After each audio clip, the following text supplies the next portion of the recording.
Hey, what's up, everyone? This is me, Dre.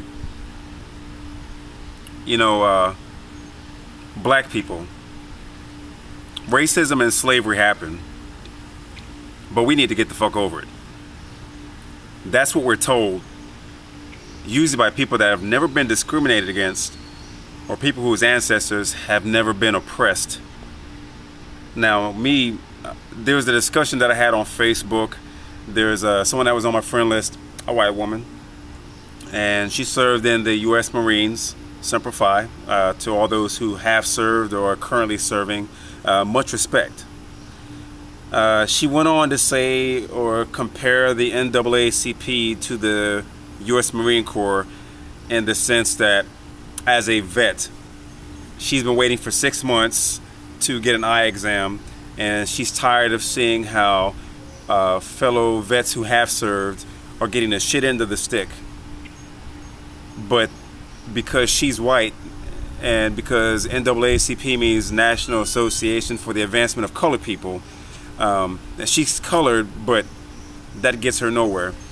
Now, I wanted to touch on this because there's a lot of different things, and she tried to go into a history lesson talking about the year that NAACP was formed and the year that the U.S. Marine Corps was founded, 1775, and giving a history lesson. And I want to thank my brother, Euro Moody, in high school. This guy, a very militant young black man when I met him. And quite honestly, something about him really reached inside of me and truly awakened the black man that I am today. Made me very conscious. You know, he's a guy that was always talking about Public Enemy, and he turned me on to Public Enemy, which is one of my favorite rap groups, because they talked about the social conscious awareness for black people at the time. The kind of rap music that's not saying go out and hate white people, is just saying black people, be aware of who you are and rise up and be more as a black person. And to this day, I just can't thank Euro enough. But on a different subject, back to the focus here,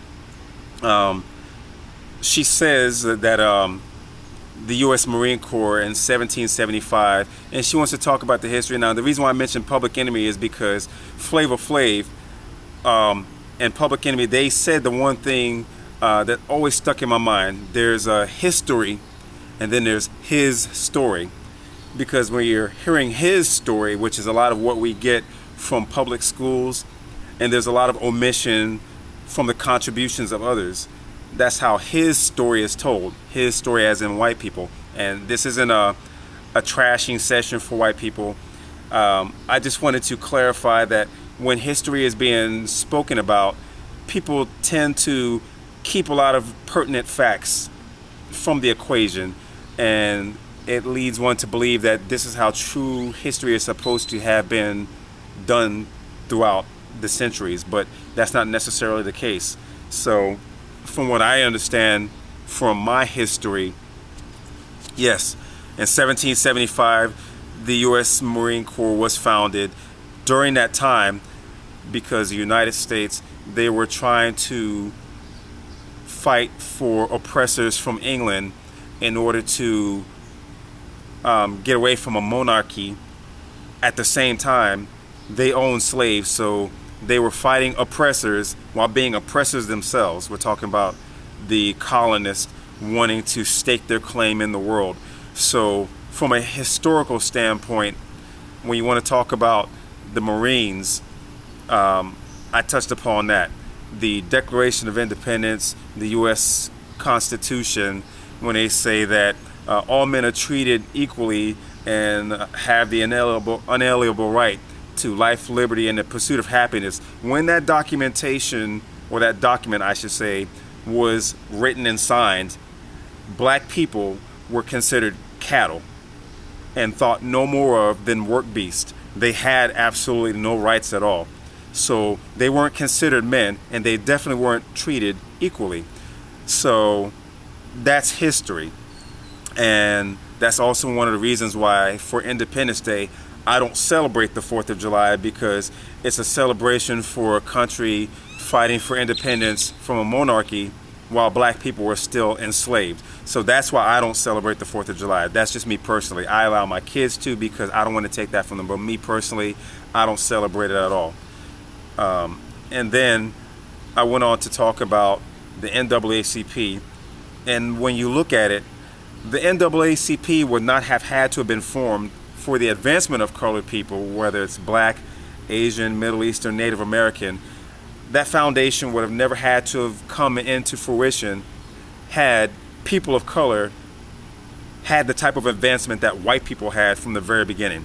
So when we talk about white privilege, we're talking about people who came to this country, snatched it from under the Native Americans' feet, made it their own, brought slaves, and then you had the Civil War with the secession of the Union, and the reason why they did it was in part due to slavery and racism. So for those who say black people get the fuck over slavery, how are we supposed to get over something that happened in the culture of this country? That's what this country has been built upon. So, and when you talk about brother versus brother and the war that it caused as a civil war because one part wanted to abolish slavery and the other part wanted to keep slavery, that lets you know just how fucked up this country is. So when we're talking about the Confederate flag, because they're talking about its heritage, you got Bill O'Reilly saying people from the South believe that it was a symbol of bravery for what they fought for in the Confederate War. They were fighting, and there was nothing brave about fighting to hold on to the concept of racism and slavery. There's nothing brave about that at all, because in the end, we're talking about black people being enslaved and a group of people trying to fight to abolish that institution. So that's the division of this country, and it lives on to this day. So with this country currently in argument over some states flying the Confederate flag, it may not mean much to other people who are used to seeing it, but old Dixieland with the Confederate flag, when black people think about it, it's synonymous to people dressed up with the hood and cap and gown and all that, riding around on horseback, burning fucking crosses in the yard, burning down churches, lynching black people, and flying that flag. That's what it symbolizes to black people. So for you to say, as white people, or not all white people, but for some white people to say, black people, just because you're called nigger, just because y'all were, that maybe your ancestors were slaves in the past, get the fuck over it. Me, I'm not a slave now, I'm a free man. But someone within my lineage was a slave. And for privileged ass white people to discard that and overlook that, it makes you wonder how this country is going to turn out in the long run, because we are a fucked up nation. And to say to all black people that when someone calls you a nigger, just brush it off your shoulder and get over it. Me personally, it doesn't bring me down. But as a black YouTuber, on a daily basis, I am attacked for being a black man. And there are some who say it was contributed to the uprising of racism because of the Democratic Party, and they try to put politics into it. But people can't look at me and assume simply because I have a black president that I'm a Democrat or I'm a Republican, because personally, I didn't vote. And I don't trust politicians.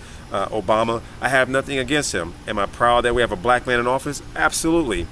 But the question to privileged white people is this: of the 44 presidents who've sat in the Oval Office, how many have been disrespected as much as the one that's currently sitting now? Because there's not a president from the past, with the exception of the one that's in office, who's been asked to produce documents about their nationality.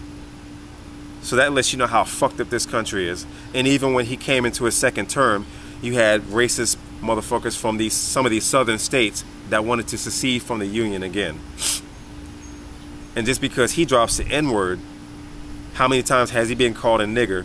And how many times have people attacked him on his Twitter account? Because that's already public knowledge that's been put out in the news. So I wanted to make this video, and it is a bit long-winded, but I had to get this shit off my chest, because when certain people overlook the fact that shit has happened in this country and racial discrimination, it's not to say that white people aren't discriminated against, because there are black racists. But this country, when you look at how it was built, it's easy to see from whatever part of the world that you're from that slavery happened in this country, and that did exist. And racism does exist. And you see it in the news every day. And sometimes the news plays their part in fanning the flames of racism. But I can easily go to many of my videos where people have made derogatory comments calling me all kinds of niggers. But when I post that shit and someone tells me that maybe I should stop posting videos and maybe I won't be called a nigger, that just means that people are overlooking the fact that racism truly does exist. And I'm supposed to just get over it. That's not going to happen. And black people shouldn't have to stand up to it. Racism is racism, and it's wrong. It's going to exist. It does exist. But no, we're not going to get over it. Anyway, if you like this video, hope that you like, subscribe, and share. Peace.